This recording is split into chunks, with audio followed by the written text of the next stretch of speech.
The Elizabethan curriculum, a classical education for the modern man. Lecture 19, Plutarch, Atticus, and the Art of Surviving History.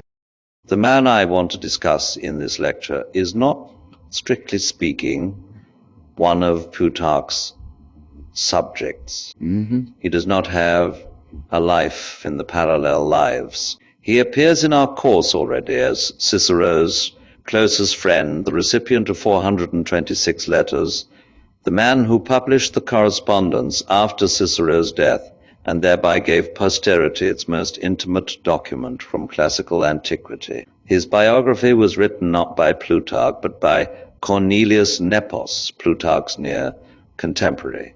In a short life that is one of the most quietly extraordinary texts to survive from the ancient world. I include him here because he is the figure who completes the picture that Plutarch's lives have been building.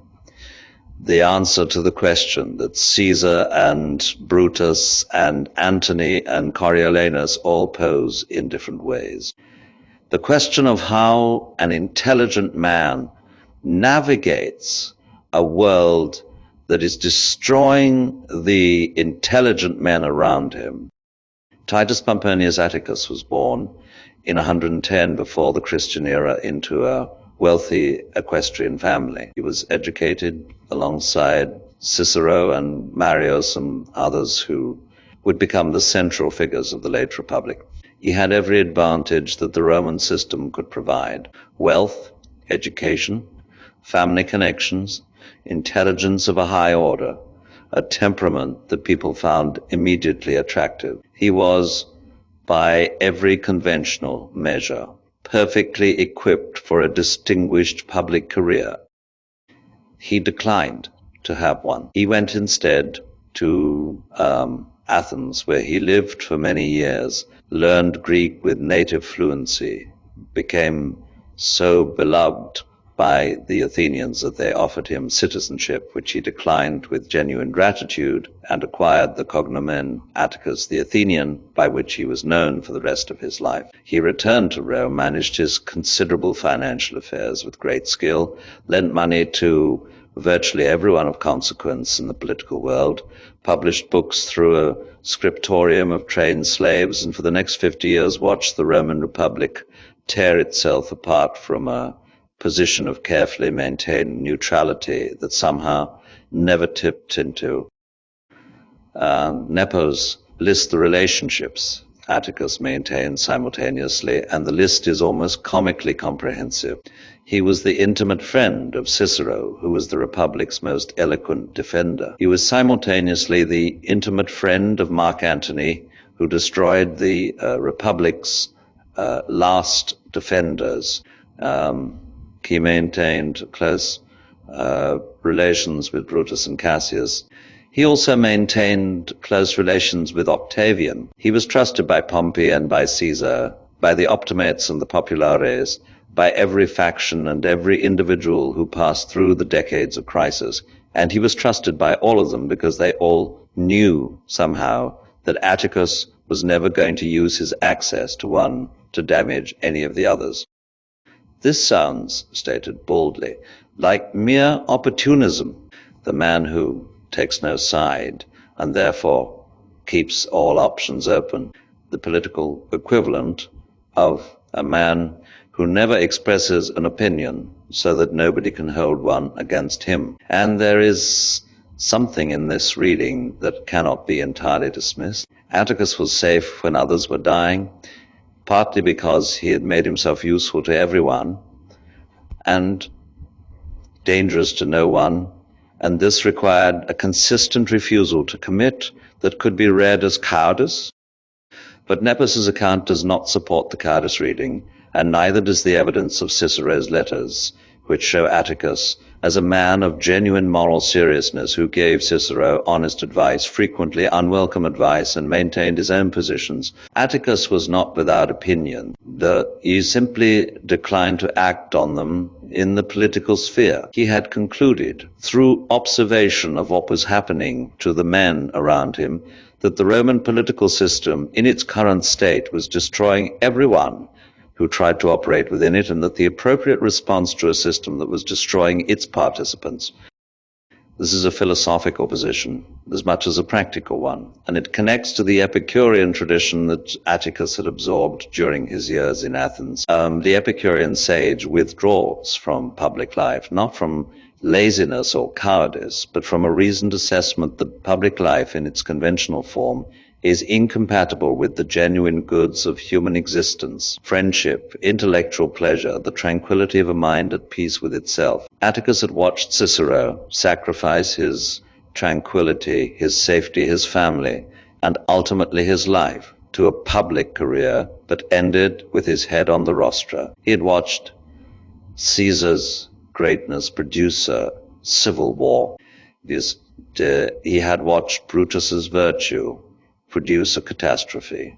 He had concluded that there was a form of intelligence that none of these men had possessed, and he had decided to possess it instead.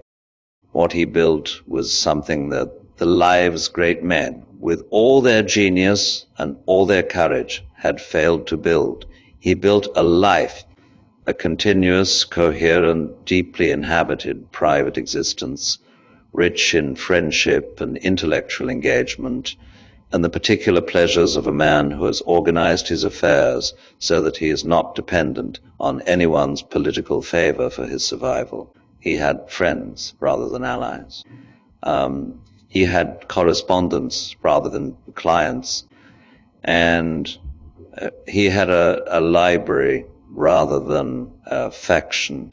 And when the proscription list came out, when Octavian and Antony were killing everyone of consequence, Atticus was not on them. Antony himself intervened to protect him. And the reason Antony intervened was not that Atticus was powerful. It was that Atticus had, over decades of genuine friendship, made himself loved rather than merely useful. Nepo's reports with evident admiration that Atticus reached old age in a condition that his contemporaries found almost miraculous. He had all his teeth. His eyesight was undimmed. He had never been ill with anything serious. He had maintained his friendships intact across 50 years of political upheaval that had destroyed most of the people he knew. And he had done all of this, Nepos suggests, through the application of a discipline that was not immediately visible as discipline because it expressed itself as pleasure. He ate moderately because he enjoyed feeling well. He exercised because he enjoyed being fit. He cultivated friendship because he enjoyed good company. The virtue and the enjoyment were the same activity, which is the Epicurean ideal achieved in practice rather than merely described in theory. He died at 77 of an illness. He diagnosed himself a rupture of the intestine, and when he understood that it was fatal, he called his friends together and told them he had decided not to eat, that continuing to eat would merely prolong the dying rather than the living, and that he preferred to die as he had lived on his own terms, with his intelligence intact and his composure unbroken.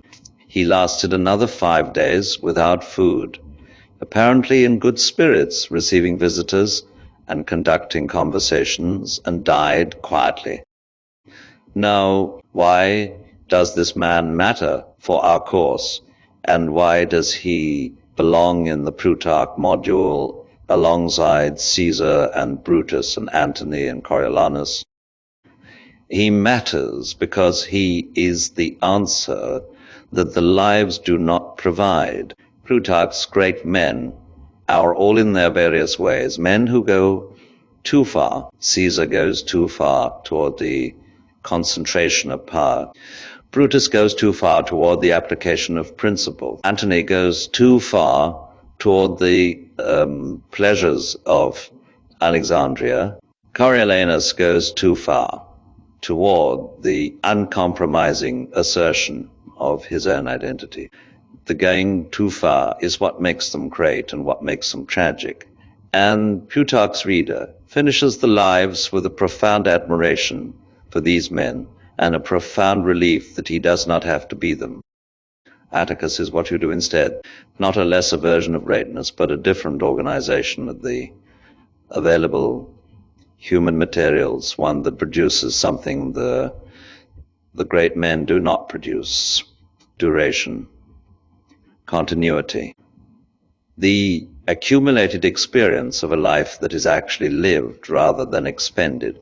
He is the man who reads Plutarch's lives and says, yes, I understand what these men were. I understand their greatness and their cost, and I have decided to spend my energy differently.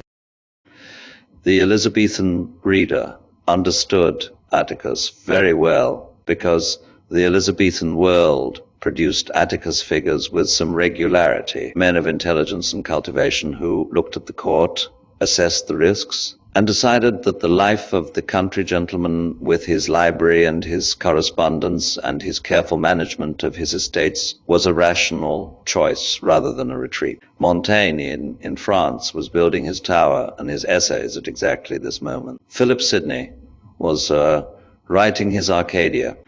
The pastoral mode we discussed in the Virgil lectures was, among other things, the literary expression of the Atticus choice, the cultivated withdrawal that maintains intelligence and friendship while declining the particular destruction that public greatness tends to produce. So none of this, it should be said, was available to everyone. Atticus's withdrawal required his wealth, which required his financial intelligence, which was itself a form of the practical capability that he had declined to apply to politics. The Atticus option is not open to a man who has no resources to fall back on. It is a choice available to those who have already secured the material foundations of independence, and it requires the same quality of intelligence and discipline that political greatness requires, deployed toward different ends. But for the Elizabethan gentleman of sufficient means and sufficient intelligence, the Atticus model was genuinely available and genuinely appealing, and understanding it as a model rather than a failure of ambition required exactly the kind of classical reading this course has been providing. Without Nepos, without Cicero's letters, without the context that the lives establish, Atticus looks like a man who did nothing. With them, he looks like a man who understood something that Caesar and Brutus and Antony never quite grasped, that the point of the education was not to produce men who would be consumed by history, but men who could, with sufficient intelligence and sufficient virtue, survive it. This is where we close the Plutarch module. We have spent 4 lectures with a man who is not one of our 4 primary authors, but who is in some ways the most important single reader of all of them. Plutarch read Caesar and Cicero and the Greek tradition and the Roman tradition, and produced from all of it a body of work that the Elizabethans found more immediately useful than almost anything else in the classical canon, because Plutarch asks the question that the grammar school and the university and the inns of court were all circling around without quite naming. Not what should I know, but what should I be? Not what is the good argument, but what is the good life? Not how do I win, but how do I endure? The answers the lives provide are various and contradictory, and in some cases deeply uncomfortable. That is why they are still worth reading.